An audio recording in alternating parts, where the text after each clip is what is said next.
Since time immemorial, and across the continents, humans have used the planet's raw material to create objects and designs, often at monumental scale.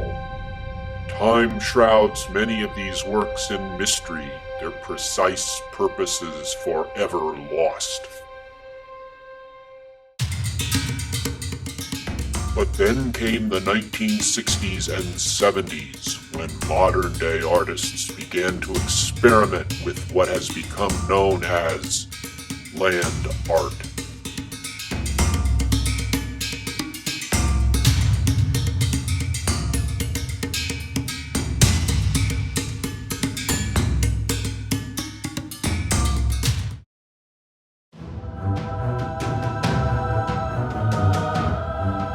Now, 50 years after the early pioneers, a bold, visionary, new artist has burst onto the scene.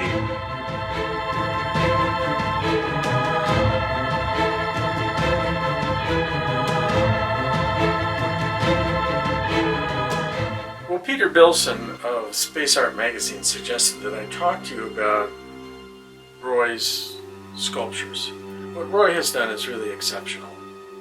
I think Roy was carefully working with the idea of Cahokia mounds.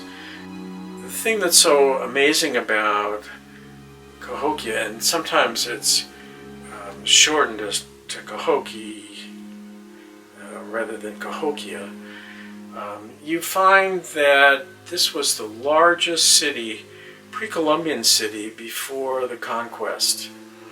And the mounds that they built were humongous. They covered acres of land, and 300-400 feet high originally. And so this becomes really a source material for understanding the cultural significance of Roy's sculptural art in the landscape. Perhaps what's different between Cahokia and Roy's work is the importance of the organic quality of his sculptures. And as natural materials, they do disintegrate. And that clearly was part of his intention, that the disintegration of his sculptures makes them permanent in a curious kind of way. As a painter, I'm continually amazed by Roy's work ethic and process. He doesn't overthink things. His work just flows. He reminds me of Andy Goldsworthy in that he uses the materials at hand.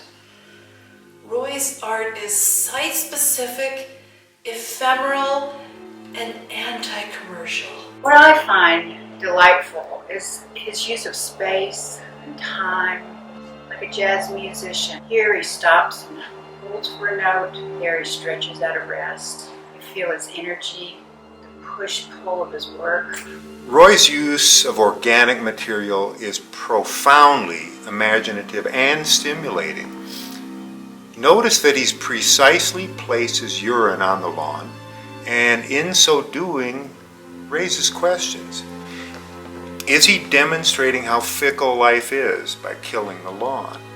Or is he showing how life renews itself by fertilizing the lawn?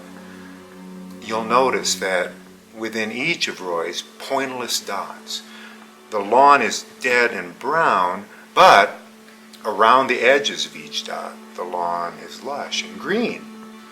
So perhaps Roy is making both statements at once. Roy is completely focused. He's so focused, he won't eat unless I prepare his meals. He won't get a haircut unless I make him an appointment and get him there. If you want to know the truth, Roy is a pain in the ass. Roy's work is both abstract and concrete. The apparent simplicity of his art belies its complexity.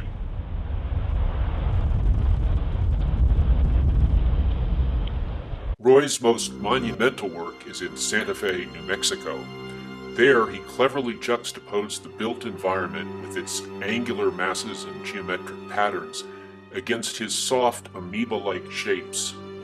He encloses his work within the frame of the built walkways and parking area, but pushes out along those edges, making the viewer wonder if the work begins at the edge and goes out, or if it closes in from the outside toward the center. Roy's choice of material refers directly to the controversial 1987 photograph by Andres Serrano, Piss Christ, which depicted a plaster crucifix submerged in a glass tank of the artist's urine. And in bravely using urine as his medium, Roy makes it clear that he has absolutely no fear of controversy.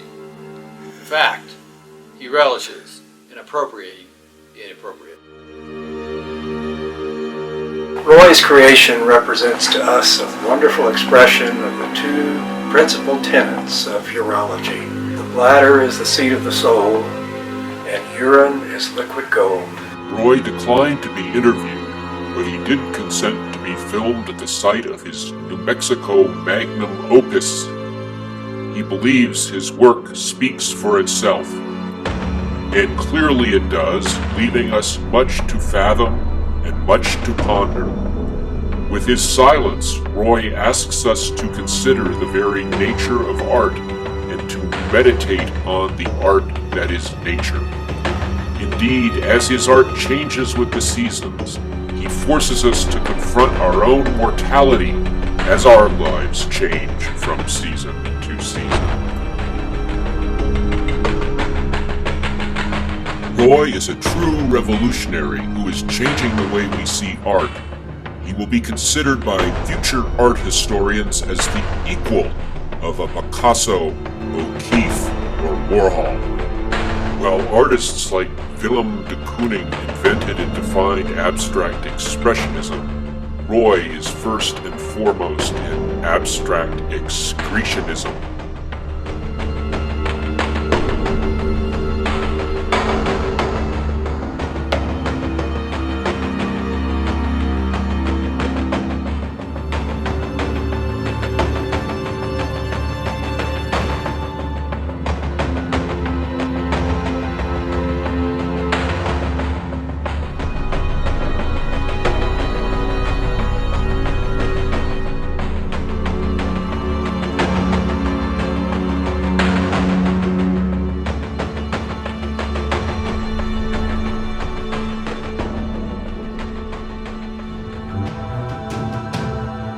Roy, I know in the past you've been hesitant to give interviews, but I thought artist to artist, we might share a moment here, and you could maybe explain what your motivation is when you feel the first movement to approach the location, the work, and when you know you're done. You know, when you know, it's every artist sort of needs to know when to step away, when you've reached completion. Losing fingertips here.